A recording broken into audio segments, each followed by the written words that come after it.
Today morning, it was another four practical commitments in the Telugu service.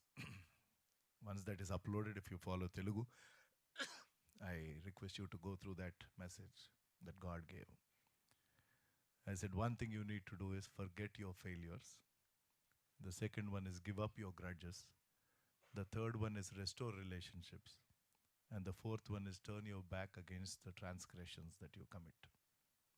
These are the four commitments. And I said that we could keep up any commitment only when we are madly in love with this God we serve. Because love can go to any extent, right? For all those who have fallen in love before marriage or after marriage, or who are struggling to fall in love, will understand. Nobody has to say, those who are in love, that why don't you spend time together? The problem is keeping them separate. Are you with me? Right? Nobody has to remind them, you didn't make a phone call to the girlfriend that you have, it's been 2 weeks. Then probably there is an issue in that love. We will have to keep telling how many times will you call? How many times will you send these SMSs? It's enough, take a break. Whenever you get some time, you want to be together. That's how love starts. And I said, if you love the Lord, that is where it starts. So nobody has to really remind you to, pray and read the word. Whatever little time, wherever you get, you want to think about Him. And if that is not happening, probably you have lost your first love if you are fallen in love before, or you are still not yet in love with the Lord. So that's a test. And there were other three things. I will not tell them now. So today, if you have to have some real, clear, I still belong to the corporate working them there. So our year end is, Jan to December. So again, the same thing comes up. What are your GOALs for the year, right? This is one thing, whether we like it or not, we need to fill up that document against which we will be measured and given a rating if at all we get a rating, right? And then our future and fate is decided. And they keep telling you need to have smart goals and whatever. So if somebody asks you, what is your spiritual goal? What is that goal? You should be clear in your mind and you should know it and you need to pursue it. So with the limited time that we have, since we are talking of spiritual goals, let us keep it simple and straight. In the corporate world, they call it KISS principle, KISS. Keep it simple, they call it stupid. The second S, we can say keep it simple and straight, or keep it simple and spiritual. Okay? So the first goal, if you really want to live a life that is going to honor Him, not just in this 2015 as we progress, but each day of our lives, and to really grow in the Lord and make a difference for Him, because God has given each one a specific call and a specific plan and a specific purpose. We all know about it, we all speak about it, but somewhere people are not pursuing, somewhere people are struggling to understand, and they drift away, not knowing what God has called them for. The first one is follow Him incessantly. That means continuously, without falling apart, without backsliding. That is one goal. Just three goals is what we will look at. I will follow Him. When Jesus said, if any man would like to follow me, that is the only way. I don't know why there is so much of confusion in these last days. If any man would like to follow, let him deny himself, take up the cross and follow me. There was no other way, Jesus said, you could follow. To deny ourselves. So put to that I factor. While this world is so hung up upon, especially this generation, there is so much of emphasis on this I. Right? There is so much. iPad, somebody else pays, that's a different story. I-10, I-20, iPhone, and so on and so forth. And time and again. And any of the trainings that you attend in your offices is all about discover yourself. There is so much in you. What is there? I'll say, yes, the day you will find, then you know what will happen. And people are struggling. And all that our God is telling is about servant leadership. Psalms 63, verse 8, the beginning says, Psalm 63, verse 8, if we could pull up on the screen, if there is somebody there.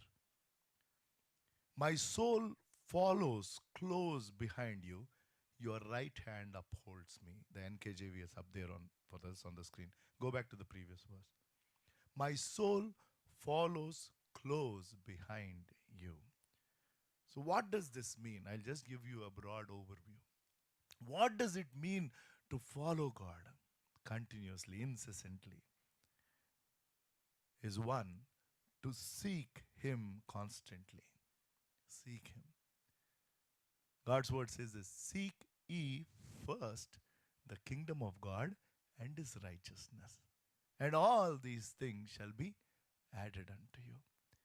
Seeking Him each day of our lives, seeking time with Him, seeking His strength, and seeking His counsel, understanding His desire, that can only happen when we spend time with Him, when we spend quality time with Him, let me emphasize. So, you and I, if we have to follow Him closely, if that is your goal in your life, that my goal, my spiritual goal is to follow. Looking unto Jesus, the author and finisher of my faith.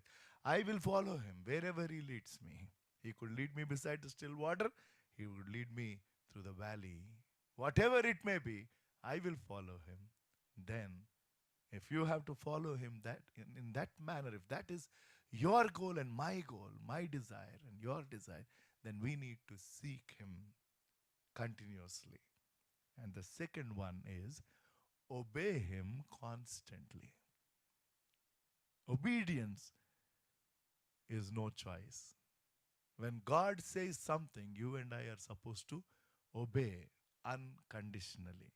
Partial obedience is no obedience. Either it is total obedience or no obedience. There is nothing like 50%, 60%, 70%, 80%. I do a lot of things, but certain things, I can't. No. In God's sight, that is still disobedience. So if you want to follow Him, you need to say, Lord, I will obey you. Whatever you tell me to do, I will. And sometimes it's a struggle. But yet, yes, Lord, I will obey. We've heard this wonderful testimony, just few minutes, right from the time how God called uncle, to all the things that he did, those most important things that God brought to his memory, he just shared. And I'm sure we were strengthened. And God works in such a miraculous way. His thoughts are much higher, His plans are much higher, provided you and I are willing to obey and say, Lord, I know it is for my good. For all things work together. He is always at work for the good of those who love the Lord. We forget that part. For those who love the Lord, when we say we love you, then we obey, right? As simple as that. When we say we love somebody, we don't ask why I should do something. We do it out of love. And then when you do it out of love, He is the one who is at work. And the third one within following Him is trust Him completely. Seek Him continuously, obey Him constantly, and trust Him completely. Total faith. That yes, Lord, I trust you fully. That should be the pattern of our life. Trust in the Lord always and lean not on your own understanding. Many a times, we say that yes, this part I can manage. Only when there are bigger things I need to come to Him. And that is where we struggle. There was one church that was built. by a small congregation. And God blessed that church, and people were increasing. So they had a small parking place like us. The biggest problem for us is parking now. Even this place is not sufficient for the two services that we have in the morning. It is full, both top and down. We were going through that struggle just in a time of 2 years. Place is overflowing. So they were struggling for parking place. And this church was in an open land, and they had a small hillock behind the church, which was also part of the church land. That was more like a scenic background. Just beneath the hill is the church. And whatever little place was there before, they used it up for parking. So now the congregation is increasing, there is no place. And all that the church did, like any other spiritual church or congregation, he said, we will pray. God will provide this place for parking. And they kept praying and pleading the Lord. Lord, you've done numerous things. And after a few weeks, one company had come and approached them. This is a true story. Approached them saying that, they need that stone, which is that hill behind. They wanted that, the whole mountain part of it. So they said that, we would want to take that. So we will do all the plowing. We will remove that, give you money for that place, and also level it and give it to you. They said, wow. And literally, faith moves mountains, and that mountain moved in that literal sense. These are one of the thousands of testimonies. So they got money, the work was done, they had surplus, now they had ample place for parking. I don't know, maybe God would give us a mountain than removing a mountain. I don't know. If there is some, because all that I see is in and around Chandanagar, there's no other open place here, but there are some mountains all around. So I'm telling Lord, which is that mountain that you're going to give me? Literally, you might be laughing, but I'm actually praying. And if you want, you can also pray. And I would encourage you to pray, not just about a mountain, but some place that God has kept. Because He said, wherever you put your feet, I will give you, right? That is the promise that He gave. And He surely will do it if it is His will. So, one goal, a clear goal for a believer of Lord Jesus Christ is, Lord, we will follow you. We will follow you.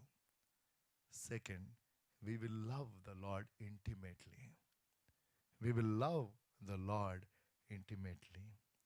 Our relationship with God should be real. Hope I had the time to explain. When somebody is in true love, that is real. I cannot explain more than that. It is not superficial. When we say that we have accepted Jesus as your Savior, when we say that this is not a religion, it is a relationship with a living God. I keep telling it everywhere I go. I keep telling it here. I keep telling it outside, because that is the truth. Jesus never came to give a religion. No. A relationship with man was broken with the living God. So He came to restore that relationship back. And whoever has expressed their faith in the act of the cross, the relationship is restored. So we are telling we are entering into a living relationship. Jesus is alive. It doesn't mean if you just sing a song that Jesus is alive, my God is alive. But He should be real in your life. We need to love our God intimately. That means He should be real. And that means you need and I need to be thirsty for Him. Thirsty for Him. As the deer pants for the water, so my soul longs for Thee. That should be our desire. If you are in love with the Lord, let me tell you what I told in the Telugu service in the ending. I said love starts with attraction. Attraction towards each other. And that attraction is to spend time together. Like the silk cat, they'll be just seeing one another. Instead of eating the chocolate, it is all over the face. All that you want to do is spend time. That is attraction. Then slowly it moves to affection. After you are attracted, that is, after you are spending time together, then there is affection. That means now the relationship is getting deeper. And the third is attachment. Fevicol ka jod. You know? And once after this affection gets deeper, then you want to get attached to each other. And after that is aspiration. You will live out each other's desires. And that is exactly what it is in a spiritual sense. If you and I have fallen in love, if we are in love with our Lord, that it starts with attraction. That means I desire to spend more time with Him. And I develop a lot more affection. And then I am attached. And then I say, it is no longer my desire, but your desire. I will live out your desire if I love my Lord. This is the test. So love the Lord intimately. Be thirsty for Him. Spend time with Him. And more than anything else, if you are genuinely in love, let me tell you this one thing. We will be true to each other. Tell me honestly. Right? Genuine love, people will be true to one another. He is true to us. He said, even though you are not faithful, I am faithful. But when I am in love with Him, I will be true to Him. I cannot be dishonest. I cannot be unfaithful. When there is a drop in my love, that is when we become unfaithful. So let us remain true to Him. True to Him. Be thirsty for Him. Spend time with Him and be true to Him. Love Him intimately. Goal number 2. Follow the Lord incessantly or continuously. That is my one goal. The second one is to love Him intimately. And the third one, obviously, the reason why God is saving people is to serve Him. There is no other reason. You are saved to serve. Simple. That doesn't mean that you come into full time. If God has called you, then come. There is no two ways. But if God is telling you to continue where you are, wherever God has planted you, that is where you grow. And each one of us are supposed to serve Him. Wherever we are. Wherever we are. Because God has saved you to serve Him. And this service to God, there needs to be a lot of enthusiasm. Not like when you go to your work, oh, again it is Monday, same boss, same emails. And some people drag themselves to work. Some people drag themselves to school. Some people drag themselves to the kitchen. And so on and so forth. Again, same old breakfast I need to do. Again, wash the clothes. Do the jadu pocha. And so on and so forth. How long? 1 year, 2 years, 3 years. What is this life? But when we have this goal of serving, it is such an honor. I am telling you, it's such an honor. Because He is working along with us, right? We are co-laborers in His vineyard. He is not telling you work alone. He said you can't do anything alone. Apart from me, you could do nothing. Nothing means nothing. Absolutely nothing. You might be thinking that you are doing something. It's actually nothing because you're not working with Him. And unless you agree, you cannot work together. There needs to be an agreement between two people if we have to work together and accomplish something. And you and I are in agreement with what He wants to do. As I keep telling, initially when I came to the Lord, like any other person, as an youngster, and, Lord, I want to do this, I want to do that. I was so excited. That's how it is. Most of the people, let us do something, let us do this, let us do that. Like Nalraj Edward's uncle, and they were elderly people back then. And God has given me the grace to team up with some wonderful ministers of God to go and speak with them. I was, from a spiritual standpoint, a bacha, but still they called, and I shared the pulpit with a couple of people who were, during my dad's time and all. So once, when both of us were put in a small room, we obviously spent time in prayer, and then I prayed this great man of God. After I finished praying, and after he finished praying, he said, Peter, there's a lot of passion in you, a lot of fire. I can understand the way you preached and your prayer. I heard one word you repeated a lot of times. He said, Lord, use me, use me. You know, I just want you to add something else to that prayer in your life. While it's a good desire to say, Lord, use me, he said, you pray, Lord, make me usable. That hit me. And he said, it is not what you want to do for the Lord, it is what he wants to do through you. I will not forget in my life. After that, slowly, after a couple of years, I refined my way of thinking. And whenever something comes, a lot of people, they come up and say, Anna, why don't we do this? Why don't we do this? I said, okay, thank you. Let us pray and see, does God really want us to do this or not? And we have to pursue what he tells us to do, not because some other church or some other denomination is doing. Not needed. We are not in a competition. We need to complement each other. We are supposed to coexist. There is no competition. Not needed.